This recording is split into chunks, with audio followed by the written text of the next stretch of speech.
जय हिंद दोस्तों। Class 10th के मैथमेटिक्स के चैप्टर वाइज ऑब्जेक्टिव सीरीज में आप सभी का स्वागत है। इस वीडियो में हम देखेंगे एक्सरसाइज 5.1 एवं 5.2।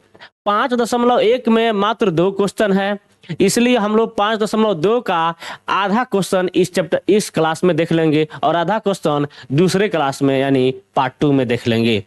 आइए हम क्वेश्चन को देखते हैं। एक्सरसाइज 5.1 का क्वेश्चन नंबर 1 कह रहा है निम्नलिखित में कौन समानांतर श्रेणी है। तो समांतर श्रेणी होने का मतलब है, आप लोग पता होगा कि ऐसे मान लीजिए अगर 3, 6, 9, 12, 15 है तो इसको कहते हैं हम लोग प्रथम पद, द्वितीय पद, तृतीय पद, चतुर्थ पद, पंचम पद, ऐसा हम लोग कहते हैं। यानी इसको A1 कहते हैं या A2 है या A3 है या A4 है या A5 है। इसी तरीके से आगे बढ़ता रहेगा, A6, A7, A8 होता रहेगा। और इसमें An का फॉर्मूला होता है A plus n-1 into D. इसमें यह भी होता है अगर जैसे इसको देख लीजिए, इसको हम चलते हैं थोड़ा मिटा देते हैं। अगर यहाँ लिखते हैं हम A7 लिखते हैं तो A का A जोड़, यहाँ 7 लिखने का मतलब है n की जगह पर 7 लिखे हैं, यानी n के जगह पर जब हम 7 लिखे हैं तो यहाँ भी n की जगह पर 7 रहेगा। तो हो जाएगा हमारा A प्लस 7 में से 1 जाएगा 6D। अगर हम A11 लिखते हैं n की जगह पर तो A प्लस n की जगह पर लिखेंगे 11 माइनस 1 इंटू डी, तो हमारा हो जाएगा A प्लस 11 में से 1 जाएगा 10D। यानी यहाँ पर जितना रहेगा उतना में से 1 घटा के D लगा देंगे, वो हमारा हो जाएगा। जैसे A22 तो A प्लस 21D, जैसे A53 तो A प्लस 52D, यानी 1 घटा के D लगा देंगे, ये हमारा हो जाता है। अब आइए थोड़ा D समझ लेते हैं। हमने लिखा था 3, 6, 9, 12, 15 लिखा था। अब देखिए इसमें क्या होगा, अगर यह है हमारा A1, यह है हमारा A2, यह है हमारा A3, यह है हमारा A4 और यह है हमारा A5। डी वह होता है इन दोनों के बीच का अंतर, यानी बाद वाला में से पहले वाला घटाएंगे। ऐसे 6 में से 3 घटाएंगे तो क्या आएगा 3, इस बाद वाला में से पहले वाला घटाना है। 9 में से 6 घटाएंगे तो क्या आएगा 3, इस 12 में से 9 घटाएंगे तो क्या आएगा 3, 15 में से 12 घटाएंगे तो क्या आएगा 3। यानी कभी भी बाद वाला में से पहले वाला अगर घटा लेते हैं तो जो आता है वही होता है डी, जिसे हम लोग हिंदी में कहते हैं सार्व अंतर। सार्व अंतर कहते हैं हम लोग हिंदी में। अब देखिए हमारा समांतर श्रेणी वही होगा जो जिस श्रेणी का जो है डी है सबका बराबर होगा। अगर है सब 3, 3, 3 है और यहाँ पर 4 या 2 हो जाए, यानी थोड़ा सा भी इधर उधर हो जाए, तो हमारा समांतर श्रेणी में नहीं होगा। यानी समांतर श्रेणी होने के लिए हर हाल में सार्व अंतर का बराबर होना जरूरी है। आइए अब हम क्वेश्चन को देखते हैं। 1 नंबर क्वेश्चन कह रहा है कि निम्न में कौन समांतर श्रेणी है। ऐसे लिखा हुआ है यहाँ पर 0.3 कमा है 0.33 कमा है 0.333। अब घटाइए, इसमें से अगर यह घटाते हैं हम तो क्या आएगा 0.03 आएगा।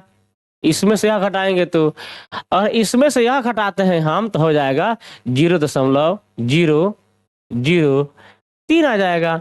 यहाँ है 0.03, यहाँ है 2.03, यानी हमारा यह दोनों बराबर नहीं है, यानी समांतर श्रेणी में नहीं होगा।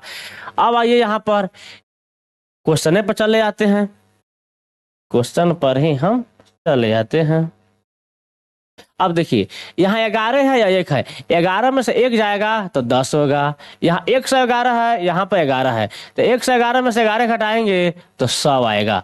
यह समांतर श्रेणी होगा नहीं होगा, क्योंकि डी बराबर नहीं हो रहा है। चलिए इस थोड़ा क्वेश्चन में को हम लोग बड़ा कर लेते हैं ताकि हमको ताकि हमको सॉल्व करने में आसानी होगी। आइए इसको हम लोग बड़ा कर लेते हैं और बड़ा कर लेते हैं ताकि इसको हम इसी पर लिखेंगे। अब देखिए यहाँ है 2 4 8 16। अब हम देखेंगे कि 4 में से 2 घटाएंगे तो क्या आएगा, 2 आएगा।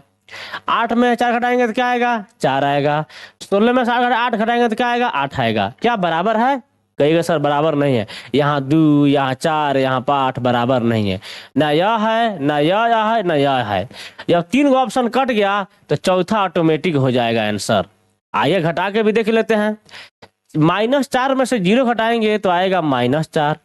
-8 में से -4 घटाएंगे तो आएगा -4। -12 में से -8 घटाएंगे तो आएगा -4। यानी हमारा हर हाल में तीनों डिफरेंस क्या है, बराबर है, यानी हमारा वही डी होगा। आए अब इस तरीके से आते हैं हम दूसरा क्वेश्चन, पी के किस मान के लिए। अब इस कंडीशन में हम लोग सॉल्व करेंगे और क्वेश्चन को छोटा कर लेते हैं। चलिए पी के किस मान के लिए 2p +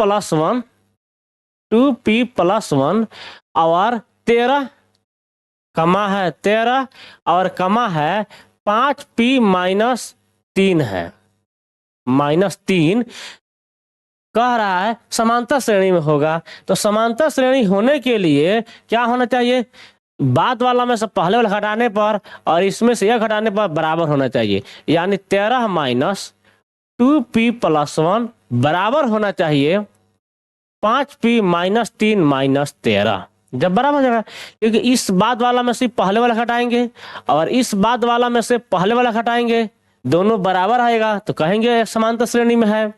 तो चलिए 13 माइनस गुना हो जाएगा तो 2p - 1 बराबर 5p - 3 - 13 -16 हो जाएगा।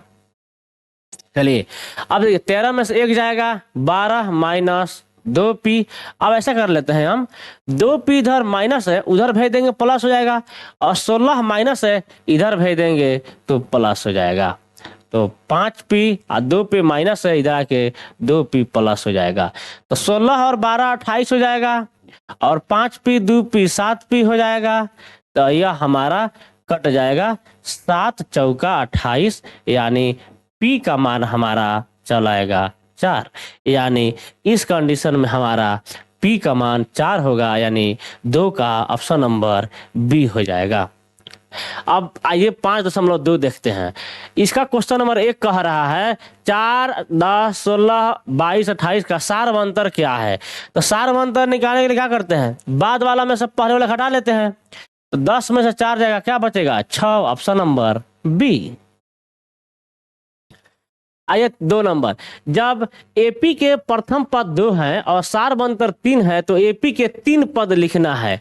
यानी ए का मान हमारा दिया हुआ है 2 और डी का मान दिया हुआ है 3, तो जोड़ते जाना है, कुछ नहीं करना है। यहाँ क्या होगा, 2 में 3 जोड़ेंगे 5, 5 में 3 जोड़ेंगे 8। कह रहा है 3 को टर्म लिखने के लिए, तो 2 5 8 देखेंगे कहाँ है, 2 5 8 हमारा ऑप्शन नंबर बी है। आइए 3 नंबर, निम्नलिखित में कौन समांतर श्रेणी है। और कौन समांतर श्रेणी है का बात कह रहा है, यानी इसमें इस कंडीशन में आपका इसको बड़ा कर लेते हैं, क्वेश्चन पर बना देते हैं, आसानी होगी। डी बराबर होना चाहिए, तो 4 में से 2 घटाएंगे तो क्या बचेगा 2, 8 में से 4 घटाएंगे तो क्या बचेगा 4, 16 में से 8 घटाएंगे तो क्या बचेगा 8, बराबर है। तो कहेगा सर बराबर नहीं है, यानी डी नहीं, या हमारा एपी नहीं होगा। अब देखिए 5 में से 3 घटाएंगे तो 2, 4 में से 5 घटाएंगे तो -1, 2 में से 4 घटाएंगे तो -2, है नहीं है, बराबर नहीं हो रहा है।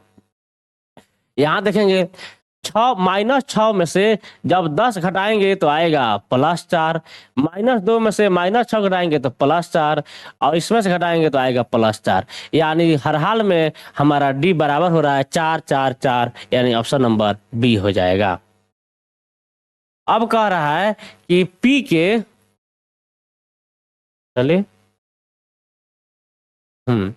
पी के किस मान के लिए, यहां पर यह होगा 2p p plus 1 2p plus 1 4p minus 1 ए p में है तो p का मान बताइए। चलिए वैसी तरीके से करना है, इस बाद वाला में से पहले वाला घटा देंगे, यानी 2p प्लस 1 माइनस हो जाएगा p प्लस 1 बराबर होना चाहिए 4p minus 1 minus 2p plus 1।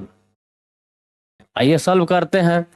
तो 2p प्लस 1 अंदर माइनस गुना हो जाएगा तो माइनस p माइनस 1 बराबर 4p minus 1 minus 2p minus 1।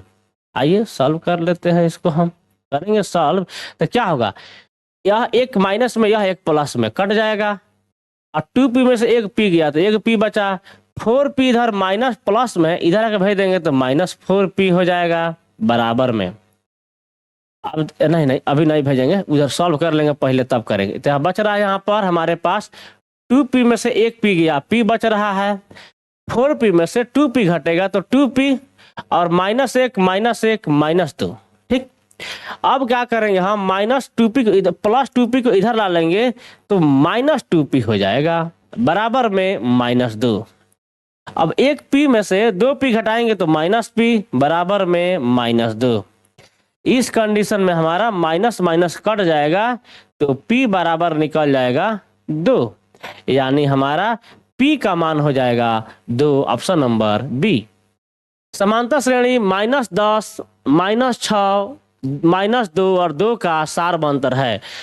दूसरा वाला में से पहले वाला घटा लेंगे तो -6 में से जब घटाएंगे -10 तो -6 माइनस माइनस प्लस 10 बराबर आ जाएगा +4, यानी हमारा ऑप्शन नंबर बी।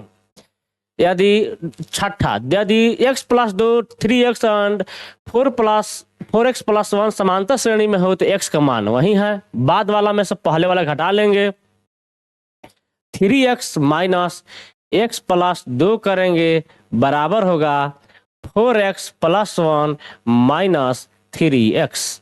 कभी भी बाद वाला में से पहले वाला घटाएंगे तो 3x यह माइनस गुना हो जाएगा तो -x माइनस 2 बराबर 4x में से 3x जाएगा तो क्या बचेगा x + 1। अब देखिए 3x में से x जाएगा तो 2x, यह x इधर प्लस है इधर भेज लेंगे तो माइनस हो जाएगा, एक यह 2 इधर माइनस है जाके उधर प्लस हो जाएगा। अब 2x में से x जाएगा तो x बराबर 2 1 3, यानी x का मान निकल गया हमारा 3। हमारा यहाँ पर ऑप्शन नंबर सी हो जाएगा। आते हैं 7 नंबर, समांतर श्रेणी 0 -4 -8 -12 का सार्वंतर है। सार्वंतर वही बाद वाला में से पहले वाला घटाएंगे तो -4 में से -0 करेंगे तो -4 आएगा, यानी ऑप्शन नंबर सी। आइए 8 नंबर, समांतर श्रेणी 2 7 12 का 10वां पद है। क्या है 2 7 12। जब 2 7 12 है तो यहाँ पर a का मान हो गया हमारा 2 और d का मान के लिए बाद वाला में से पहले वाला घटाएंगे तो 7 में से 2 घटेगा तो 5 और पूछ रहा है 10वां पद तो क्या लिखेंगे a + 9d। तो a का मान है 2 और जो 9 और d का मान है 5 तो 9 × 5 = 45 और 2 47, हमारा हो जाएगा 47 आंसर, ऑप्शन नंबर सी। आइए 9 नंबर, कौन सा समांतर श्रेणी में नहीं है। यहाँ पूछ रहा है नहीं है के बाद पूछा है वाला नहीं, यानी 3 गो समांतर श्रेणी में है और 1 गो समांतर श्रेणी में नहीं है। आइए देखते हैं। जैसे अब 9वां का ऑप्शन नंबर ए देखते हैं। ए कह रहा है a + d a + 2d a + 3d। आप लोग को दिख रहा होगा थोड़ा सा कि इसमें a है इसमें a + d है, एक गो d बढ़ा है, यहाँ पर 1 गो d है, यहाँ 2 गो d है, यहाँ पर 3 गो d है, यानी सभी में केवल d बढ़ रहा है, यानी सार्वंतर क्या है इसका d है। देखिए यहाँ पे a + d - a कट जाएगा d बच जाएगा, उसमें से घटाएंगे तो a कट जाएगा, 2 गो d में से 1 गो d घटाएंगे तो 1 गो d बचेगा, यानी हमारा ऑप्शन नंबर ए सार्वंतर समांतर श्रेणी में है। ऑप्शन नंबर बी देख लेंगे, थोड़ा आप लोगों को समझ नहीं आ रहा होगा बी वाला। देखिए √2 √8 √18 और √32। देखिए कैसे करेंगे, √2, 8 को लिखेंगे हम 4 गुना 2, यहाँ प्लस लगा होगा, 4 गुना 2, 18 को लिखेंगे 9 गुना 2 और 32 को लिखेंगे 16 गुना 2। जब ऐसा लिखेंगे तो हो जाएगा √2, 4 का वर्गमूल 2 और √2, 9 का वर्गमूल 3 √2, 16 का वर्गमूल 4 √2। यानी 2 √2 में से 1 √2 घटाएंगे तो √2 बचेगा, 3 को √2 में से 2 √2 घटाएंगे तो √2 बचेगा, 4 को √2 में से 3 को √2 घटाएंगे तो √2 बचेगा। रूट वाला बच्चा सब तो समझ में नहीं आता है। आइए थोड़ा इसको सॉल्व कर देते हैं, थोड़ा किसी को समझ में नहीं आ रहा हो तो उसको समझ में आ जाए। 2 √2 माइनस √2, तो 2 गो में से 1 घटेगा तो √2 बचेगा। 3 √2 माइनस 2 √2, तो 3 गो में से 2 घटेगा तो 1 √2। 4 √2 माइनस 3 √2, तो 4 में से 3 को घटेगा तो 1 √2। सब जगह डी हमारा बराबर हो रहा है, इसलिए हमारा ऑप्शन नंबर जो बी है वो समांतर श्रेणी में है, वो समांतर श्रेणी में है।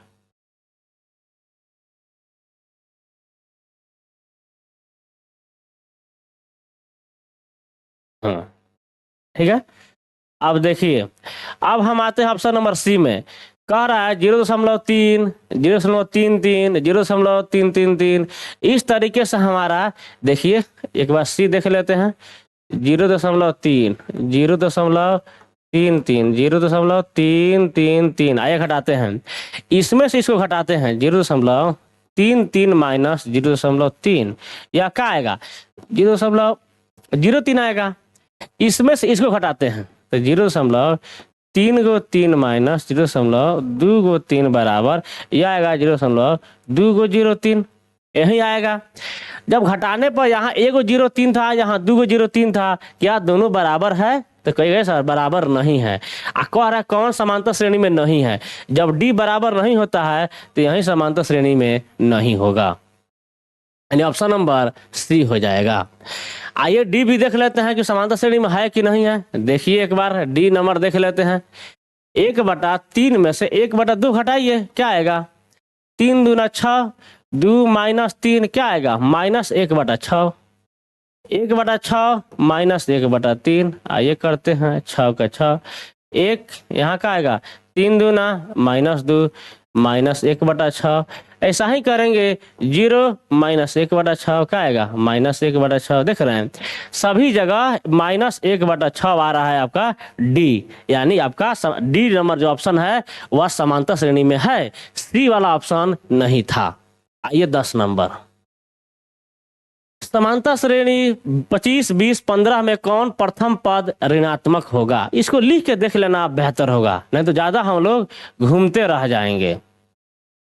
देखिए 5 5 घट रहा है ना, 25 में से 5 जाएगा 15, 20, 20 में से 5 जाएगा 15, घटा लीजिए 10, 5, 0 -5 हो गया। कौन सा टर्म है? पहला, दूसरा, तीसरा, चौथा, पांचवा, छठा, सातवां, यानी ऑप्शन नंबर बी हो जाएगा। आइए आगे बढ़ते हैं। 11 नंबर कह रहा है समांतर श्रेणी 3/4, 5/4, 7/4, 9/4 का सार्वंतर है। बाद वाला में से पहले बटा घटा लीजिए, 5/4 माइनस 3/4 बराबर हो जाएगा 4। 5 में से 3 घटेगा 5, 2 बटा में 4, 2 दूना 4, 1/2, आपका ऑप्शन नंबर सी। आइए 12 नंबर, कौन समांतर श्रेणी में नहीं है? इसमें भी वही बात आ गया, यानी 3 गो है, 1 गो नहीं है। अब सबसे पहले आपको दिख रहा है सट से आंख मूंद के ऑप्शन नंबर डी। डी कह रहा है 0.2, 0.22, 0.222। आइए इसी पर घटा कर देख लेते हैं। इसमें से घटाएंगे तो आएगा 0.02, इसमें से घटाएंगे तो आएगा 0.002। क्या यह बराबर है? यहाँ पर 1 0.2, यहाँ पर 2 0.2, यानी यही नहीं है, बाकी सब होगा। सिंपल सा है, करके देख लीजिए आप घटा करके। और जो ए नंबर ऑप्शन है, जैसे 1 का स्क्वायर, 5 का स्क्वायर, 7 का स्क्वायर और 73, ऐसा नहीं समझिए 1 का स्क्वायर 1, 5 का स्क्वायर 25, 7 का स्क्वायर 49 और 73। अब घटा के देखिए ना, 25 में से 1 जाएगा 24, 49 में से 25 जाएगा 24 और 73 में से 49 जाएगा 24। देखिए है समांतर श्रेणी में, सब में घटाने पर 24 आ रहा है। अब आइए 13 नंबर, समांतर श्रेणी इतना का सार अंतर है, घटा लीजिए। 1/8 में से 0 घटाएंगे तो क्या आएगा, 1/8। चलिए 14 नंबर, निम्न में कौन समांतर श्रेणी में है, समांतर श्रेणी में है तो है तो पक्का नहीं है, देख रहे हैं यहाँ 2 वाला, इसके पिछले देखे थे हम लोग 3 वाला, यहाँ आया है 1 वाला। इस टाइप का कभी भी आए शर्ट से काट दीजिए कि वो समांतर श्रेणी में नहीं है। दूसरा देख लेते हैं, -6 में से -8 जाएगा तो क्या आएगा 2, -4 में से -6 घटाने क्या आएगा 2, -2 में से -4 क्या बचेगा 2, यानी ऑप्शन नंबर ए है नहीं है। देख लीजिए 15 में से 5 जाएगा 10, 18 में से 15 जाएगा 3, 28 में से 18 जाएगा 10, नहीं आ रहा है। इस तरीके से आपका ऑप्शन नंबर 14 का ए हो जाएगा। आइए 15 नंबर, यदि 2/3 ए और 2 के किसी समांतर श्रेणी में 3 क्रमागत पद है तो ए का मान वही है। बाद वाला में से पहले वाला घटा लीजिए, आपके पास आंसर चला आएगा। देखिए तो यहाँ पर ए इधर माइनस है, इधर भेज देंगे तो प्लस हो जाएगा, तो ए प्लस ए बराबर 2। यह 2/3 माइनस है, आके इधर 2/3 प्लस हो जाएगा, तो ए के 2 बराबर में यहाँ देख लीजिए। अब कुछ नहीं तो 1 है, 3, 3 दूना 6 जोड़ 2 बराबर 8/3, यानी ए बराबर 8/3 है, 2 गुना था आके 2 भाग हो जाएगा। जब हम काटेंगे तो हो जाएगा 2 चौका 8, यानी 4/3 हमारा ऑप्शन देखेंगे कहाँ है, बी नंबर ऑप्शन। आइए 16 नंबर, समांतर श्रेणी इसका चौथा पद क्या है, चौथा पद पूछ रहा है। तो चौथा पद पूछने के लिए देखिए √7 है, √28 है, √63 है। ठीक है, कैसे हो रहा है, पहले इसका डी निकालेंगे। चलिए डी निकालते हैं। √7 इसको लिखेंगे हम 7 गुना 4 आ जाएगा 28। इसको लिखेंगे हम, कैसे लिखेंगे, 63 को हम लिख सकते हैं 9 गुना 7। अब देखिए √7 का √7, 4 का वर्गमूल 2 और √7, 9 का वर्गमूल 3 और √7। अब देखिए ना, 1 √7, 2 √7, 3 √7, यानी अगला क्या आएगा, 4 √7 आ जाएगा। और 4 √7 का मतलब क्या हो गया, अंदर जाएगा 4, तो 4 चौका 16 गुना 7, तो 16 7 112, यानी आपका ऑप्शन नंबर डी हो जाएगा। आया बात समझ में ना, देख लीजिए 1 √7 था तो 2 √7, 3 √7, यानी 4 √7 हो जाएगा। चलिए अब आएंगे 17 नंबर क्वेश्चन, निम्न में से कौन समांतर श्रेणी में है, समांतर श्रेणी में है की बात कहा है तो ये कहा ही होगा 1 11 1 से 11 नहीं होगा, ऑप्शन काट देंगे। हाई होगा, हमने इसके पीछे 1 2 3 वाला देख लिया है, तो 4 वाला होगा नहीं होगा। अब हाई देखते हैं, 4 में से 2 जाएगा 2, 8 में 4 जाएगा 4, 16 में से 8 जाएगा 8, होगा नहीं होगा, यानी हाई डी लगा दीजिए सिंपल सा। जब 3 को कट जाएगा तो चौथा ऑटोमेटिक आंसर हो जाएगा। इस तरीके से हम 5.1 और 5.2 का 17 नंबर क्वेश्चन देख लिए हैं। इसका पार्ट 2 आएगा जिसमें 5.2 में 34 क्वेश्चन थे, जिसमें पार्ट 1 में 17 देख लिए और पार्ट 2 में 17 देखेंगे बाकी। इसी तरीके से अगर आप 10वीं क्लास की तैयारी कर रहे हैं, ऑब्जेक्टिव सीरीज पाना चाहते हैं, तो ऑब्जेक्टिव के लिए आप हमारे चैनल को फॉलो कर लेंगे, सब्सक्राइब कर लेंगे और अपने दोस्तों में शेयर कर देंगे अगर आपको पढ़ाई अच्छा लग रहा है तो, कि हाँ अच्छा पढ़ा रहे हैं, समझ में बातें आ रही है। अगर बातें समझ में नहीं आ रही है तो आप हमारे चैनल को सब्सक्राइब मत कीजिए, अपने दोस्तों में शेयर मत कीजिए। काहे के लिए अपना भी टाइम खराब कीजिएगा और दूसरे का भी टाइम खराब कीजिएगा। अगर आपको समझ में आए तो ही शेयर कीजिए, अन्यथा बिल्कुल नहीं कीजिए। आइए चलते हैं, और तैयारी अगर समझ में आ रहा होगा तो अच्छे से कीजिएगा। धन्यवाद।